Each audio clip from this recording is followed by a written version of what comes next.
Hi ಎಲ್ಲರಿಗೂ ನಮಸ್ಕಾರ. Kannada to English learning YouTube ಚಾನಲ್ಗೆ ಆತ್ಮೀಯವಾದ ಸ್ವಾಗತ. ಈ ದಿನ ಇಂಗ್ಲೀಷ್ ಕಲಿಕೆಯಲ್ಲಿ ನಾವು ಸೈಲೆಂಟ್ ಲೆಟರ್ಗಳನ್ನು ನೋಡೋಣ.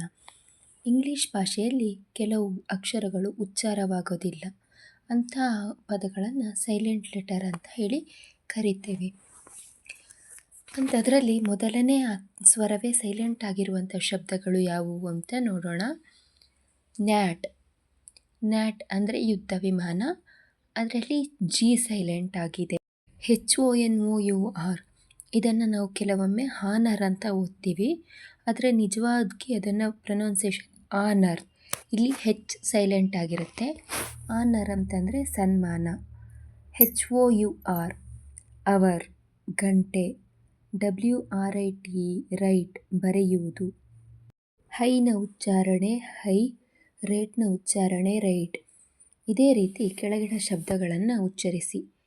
ಎಕ್ಸಾಂಪಲ್: ಸೈ, ಸಮಾಧಾನದ ನಿಟ್ಟುಸಿರು. ತೈ, ಮಂಡಿ. ಥ್ರೋ, ಆದರೂ. ದೋ, ಮೂಲಕ. ಫೈಟ್, ಜಗಳ. ಲೈಟ್, ದೀಪ ಅಥವಾ ಹಗುರ. ಬ್ರೈಟ್, ಉಜ್ವಲ. ಸ್ಲೈಟ್, ಸ್ವಲ್ಪ. ಮೈಟ್, ಶಕ್ತಿ. ನೈಟ್, ರಾತ್ರಿ.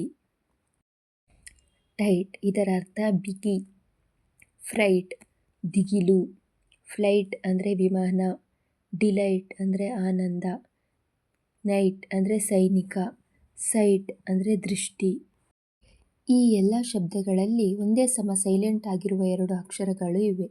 ಅವು ಯಾವುವು ಅಂತಂದರೆ GH. ಆದರೆ KNIGHTನಲ್ಲಿ ಕೆ ಸಹ ಸೈಲೆಂಟ್ ಆಗಿದೆ.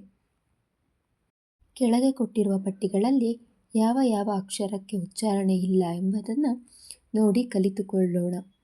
ಬಿ ಸೈಲೆಂಟ್ ಆಗಿರುವಂಥ ಪದಗಳು: ಕೂಮ್ ಅಂದರೆ ಬಾಚಣಿಗೆ, ಇಲ್ಲಿ ಬಿ ಸೈಲೆಂಟ್ ಆಗಿದೆ. ಲ್ಯಾಮ್, ಕುರಿಮರಿ, ಇಲ್ಲೂ ಬಿ ಸೈಲೆಂಟ್ ಆಗಿದೆ. ತಮ್, ಹೆಬ್ಬೆರಳು. THUMB, ಇಲ್ಲೂ ಬಿ ಸೈಲೆಂಟ್ ಆಗಿದೆ. ಸಿ ಸೈಲೆಂಟ್ ಆಗಿರುವಂತಹ ಪದಗಳು: ಸೆಂಟ್, ಗಂಧ. ಸೈನ್ಸ್, ವಿಜ್ಞಾನ. ಸೀನ್, ದೃಶ್ಯ. ಇವು 3 ಪದಗಳಲ್ಲಿ ಕಾಮನ್ ಆಗಿ ಸಿ ಸೈಲೆಂಟ್ ಆಗಿದೆ.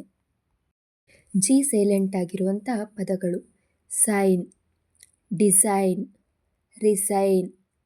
ಸೈನ್ ಅಂತಂದರೆ ಚಿಹ್ನೆ, ಡಿಸೈನ್ ಅಂತಂದರೆ ವಿನ್ಯಾಸ, ರಿಸೈನ್ ಅಂತಂದರೆ ರಾಜೀನಾಮೆ.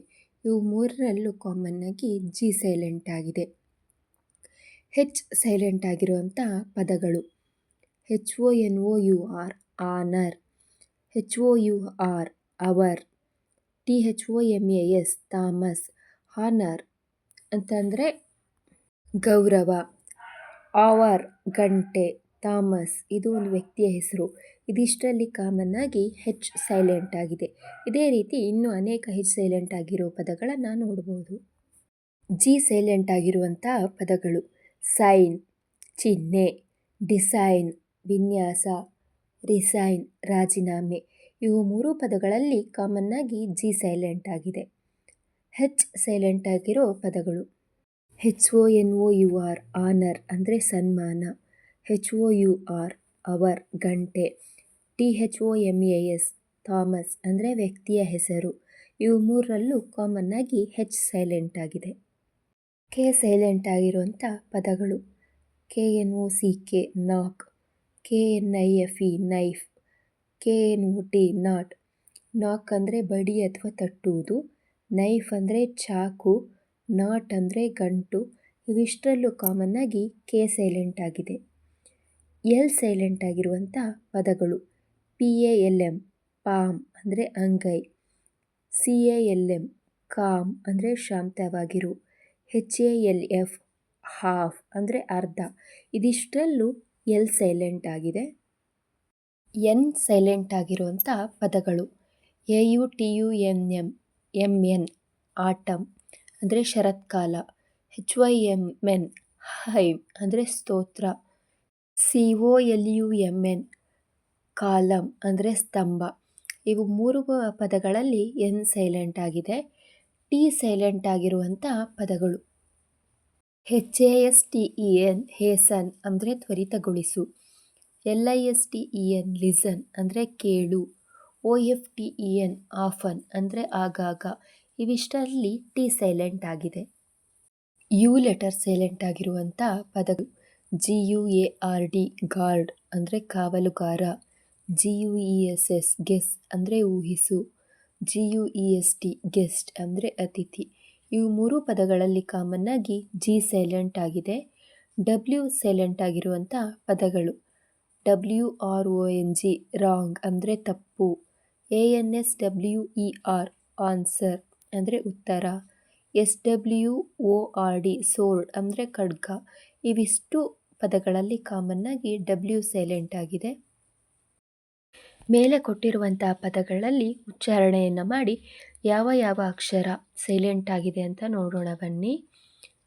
ASTHMA ಅಸ್ತಮಾ, ಇದರಲ್ಲಿ H ಸೈಲೆಂಟ್ ಆಗಿದೆ. ಏರ್ HEIR ಏರ್, ಇದರಲ್ಲಿ H ಸೈಲೆಂಟ್ ಆಗಿದೆ. ISLAND ಐಲ್ಯಾಂಡ್, ಇಲ್ಲಿ S ಸೈಲೆಂಟ್ ಆಗಿದೆ. DOUBT ಡೌಟ್, ಇಲ್ಲಿ B ಸೈಲೆಂಟ್ ಆಗಿದೆ. REIGN ರೇನ್, ಇಲ್ಲಿ G ಸೈಲೆಂಟ್ ಆಗಿದೆ. WRAPPER ರ್ಯಾಪರ್, ಇಲ್ಲಿ W ಸೈಲೆಂಟ್ ಆಗಿದೆ. WEDNES ಡೇ AY ವೆನ್ಸ್ ಡೇ, ಇಲ್ಲಿ D ಸೈಲೆಂಟ್ ಆಗಿದೆ.